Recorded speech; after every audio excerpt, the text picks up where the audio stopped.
Se você acha que um logo forte é só o logo bonitinho, este vídeo vai fazer você olhar para o design de outro jeito. A gente já está aí na reta final da Copa do Mundo de 2026 e dois casos me chamaram a atenção de um jeito diferente. O logo da Levi's coberto e o logotipo da Copa do Mundo de 2026 da FIFA. E vocês vão entender nesse vídeo como esses dois casos são aulas práticas de semiótica e Gestalt.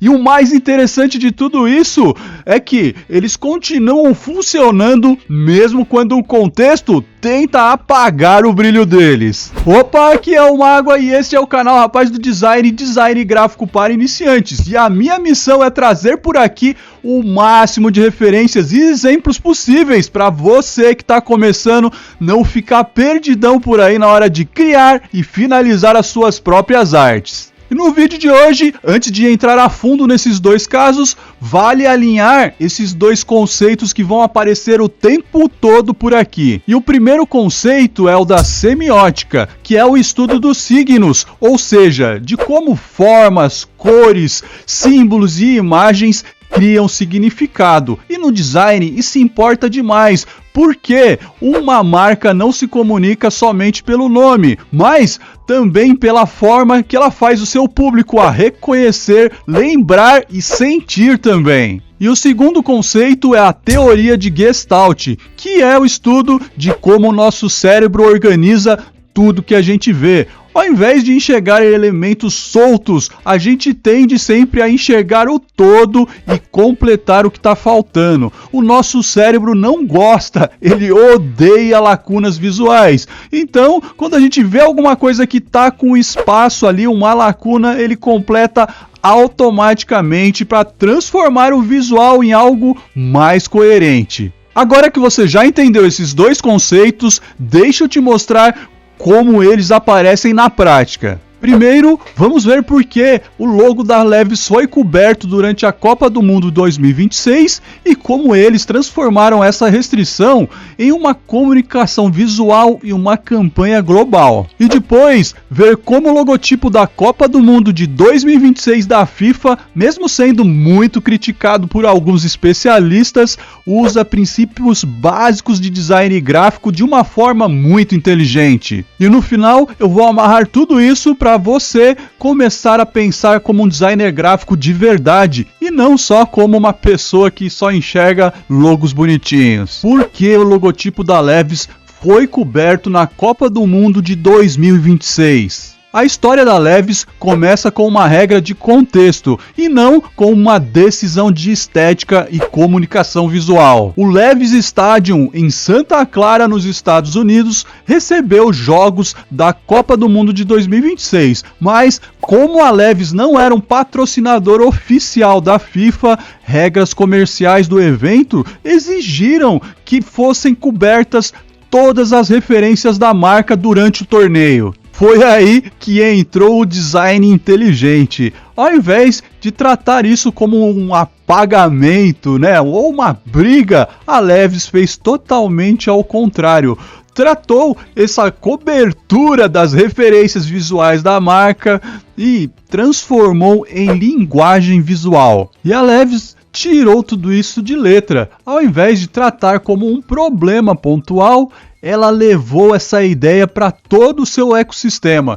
Colocou lá nas redes sociais, colocou nas fachadas das lojas, mandou também fazer camisetas com o logo coberto. O que poderia virar um apagamento virou narrativa e o que parecia mais uma limitação virou uma oportunidade de branding. Este é o verdadeiro sentido de fazer de um limão uma bela de uma limonada. E isso funcionou ainda melhor porque, mesmo com o estádio em evidência na Copa do Mundo de 2026, a Levi's não dependeu somente de presença física. Ela transformou a própria cobertura em tema visual, gerando conversa, reconhecimento e desejo. A marca conseguiu roubar os holofotes nesta Copa sem pagar um único centavo para a FIFA. E é aqui que mora a parte mais interessante para quem estuda design. Quando você olha olha para o logo da Levi's, para o símbolo da Levi's, você não está vendo só o nome, você está vendo um signo visual já muito consolidado. O formato Batwing, aquele asas de morcego, que representam a costura, né, do bolso traseiro das calças da Levi's, representam história, produto e uma identidade marcante. Ele conversa com o público mesmo antes da palavra Levi's aparecer, e isso é semiótica nua e crua na prática, rapaz. E na semiótica, na ótica de Charles Peirce, a marca funciona em 3 níveis ao mesmo tempo. Ícone porque o formato da marca refere-se à costura do bolso traseiro do jeans, o que cria conexão imediata com o produto mais famoso da marca. Índice porque essa costura historicamente identificada da marca a diferenciava entre as calças jeans originais e as falsificações, funcionando como um elemento de autenticidade, durabilidade e qualidade. E símbolo porque a Levi's se tornou ao longo de décadas o símbolo do estilo americano de vida, daquele rebelde, descolado e endossado por figuras famosas como James Dean e Marlon Brando. Ou seja, a Levi's não depende somente da sua forma escrita, o seu próprio símbolo já comunica muito bem. E quando a marca é coberta, o efeito visual fica ainda mais forte e o que deveria ser escondido fica ainda mais visível. A lona, a ausência e o recorte fazem o cérebro prestar mais atenção ainda na silhueta, e o que era para ser um ocultamento acaba virando o foco de tudo. E aqui entram princípios básicos do design gráfico que todo iniciante precisa enxergar. Figure fundo, porque a cobertura destaca o contorno e faz a marca saltar. Contraste, porque a lona cria uma diferença visual chamando a atenção para o olhar, gerando contraste e acabamento entre o que está coberto e o que fica visível. Minimalismo, porque o essencial ainda fica reconhecível mesmo com menos informações. A marca já atingiu um grau de maturidade tão grande que você pode retirar o nome, retirar o slogan, que mesmo assim ela ainda vai ficar identificada e reconhecível. E consistência, porque só marcas muito fortes sobrevivem a esse tipo de redução sem perder totalmente a sua própria identidade. E para um designer iniciante, a lição aqui é muito poderosa. Uma marca madura não é a que aparece mais, é a que, mesmo quando o contexto tenta apagar parte dela, ela ainda é totalmente reconhecida. Agora vamos para o outro lado da história, para o logotipo da Copa do Mundo de 2026. Por que o logotipo da Copa do Mundo de 2026 foi criado tão simples e tão minimalista? Muita gente criticou essa identidade por parecer muito simples. Todos ficaram surpresos por ela fugir e não carregar aquela estética bem pesada e tradicional de outros logos de versões anteriores desse evento gigante que é a Copa do Mundo. Mas no design, o simples não quer dizer que é fraco.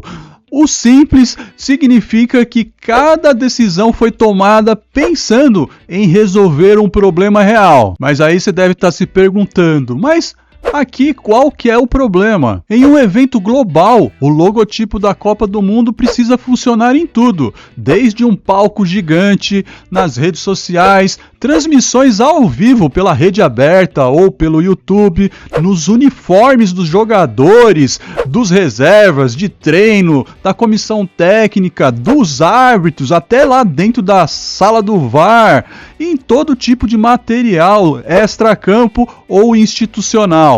A marca precisa funcionar desde um logotipo gigante até um logo pequenininho. Se ela não funcionar, se você não conseguir escalar ela conforme o tipo de material, ela não funciona como um sistema. E é aí que o logotipo da Copa do Mundo 2026 dá um show de bola. E esse logotipo da Copa do Mundo de 2026 foi aplicado em todo tipo de material. Se você prestar atenção aí nesses últimos jogos da Copa, até ali no placar que aparece na transmissão, seja na rede aberta ou pelo YouTube, onde separa ali os gols dos dois times, onde ia ali o xizinho ou o verso. Eles colocaram o logo da Copa 2026 bem ali, separando o placar, para você ver uma ideia. Esse é um exemplo clássico de como esse logo foi tão bem pensado e ele encaixa e funciona muito bem em qualquer tamanho, principalmente em tamanhos pequenos como este, que foram problemas em eventos em Copas anteriores para aplicação.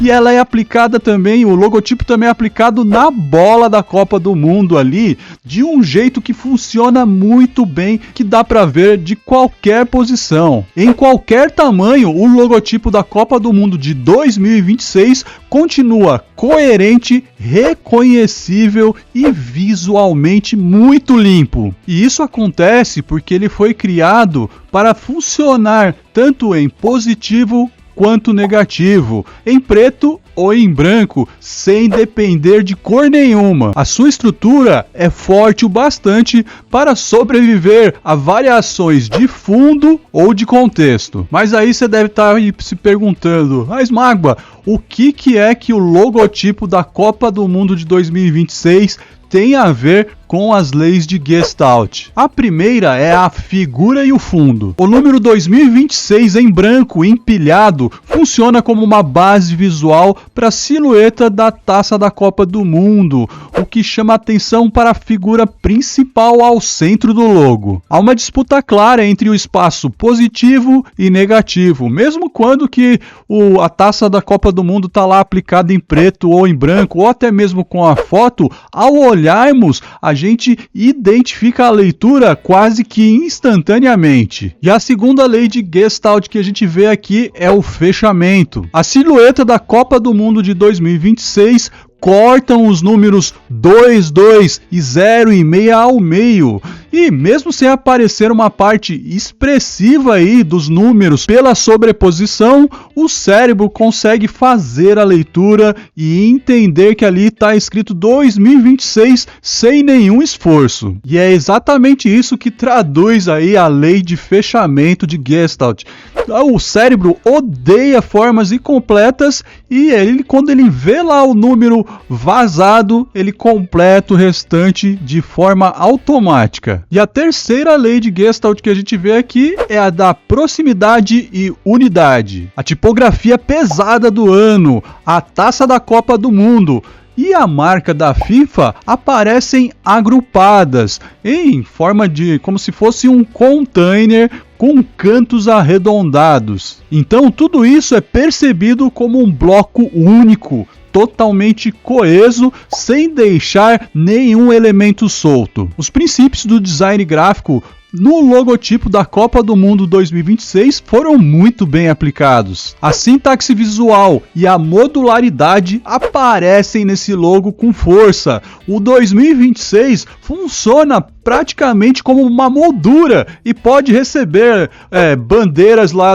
dos países sede, pode receber fotos, vídeos, dá para encaixar ele em qualquer tipo de design, com qualquer tipo de conteúdo. E isso transforma o logotipo em um sistema de identidade visual dinâmico e não somente num logo isolado. E o contraste extremo também é muito forte nesse logo, pois as linhas curvas da taça da Copa do Mundo se chocam com as linhas retas da fonte pesada dos números. E essa oposição ajuda na leitura e traz personalidade para a marca. E tem também a escalabilidade, que talvez seja o maior mérito dessa identidade visual da Copa do Mundo de 2026. E um dos maiores problemas dos logos de Copas anteriores era justamente a aplicação em tamanhos pequenininhos, minúsculos. Eles não ficavam legíveis aí em aplicativos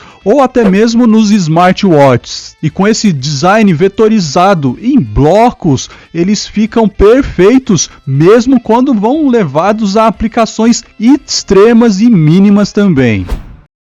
No fim, este logo é um exemplo cirúrgico de como usar o espaço negativo e as leis de Gestalt para aplicar o maior símbolo do futebol no evento do ano. Ele foi desenhado e muito bem pensado, de forma inteligente, e por isso que ele funciona tão bem. Agora, vamos pegar e vamos juntar os dois casos. A Levis mostra o poder da semiótica, porque mostra o significado mesmo antes da palavra aparecer. A marca tem mais de 150 anos de história e uma identidade tão consolidada que sobrevive mesmo quando o contexto tenta apagá-la. Já o logotipo da Copa do Mundo de 2026 mostra o poder das leis de Gestalt, porque foi desenhada de uma forma que o cérebro complete ela com rapidez e eficiência em qualquer tamanho, em qualquer contexto de aplicação. Nos dois exemplos, o design não serve somente para decorar, ele serve para organizar a percepção, reforçar a memória, criar reconhecimento, sustentar identidade, sobreviver à redução e funcionar em diferentes contextos ao mesmo tempo. Se você é designer gráfico iniciante, guarda essa ideia. Design não é empilhar elementos até ficar cheio. Design é decidir o que pode aparecer e o que deve sumir, e o que o cérebro tem que completar sozinho. Quando você entende isso, você para de perguntar, ficou bonito? E começa a perguntar, está comunicando? Está sendo lido? Está funcionando dentro de qualquer tamanho? Isso está fazendo sentido para sua marca? Essa é a virada de chave que separa o designer amador de um designer realmente profissional. E se você curtiu mais esse vídeo, gostou desse conteúdo, aproveita já, deixa aquele like por aí, se inscreve aqui embaixo no canal, ativa também o sininho das notificações. E eu aproveito para te convidar para conhecer os meus cursos e materiais de design gráfico. Eu vou deixar o link aqui embaixo na descrição e no primeiro comentário fixado também. Dá uma passada para conferir por lá, que são bem legais. Eu sou o Márcio Maguari, te vejo no próximo vídeo. Valeu!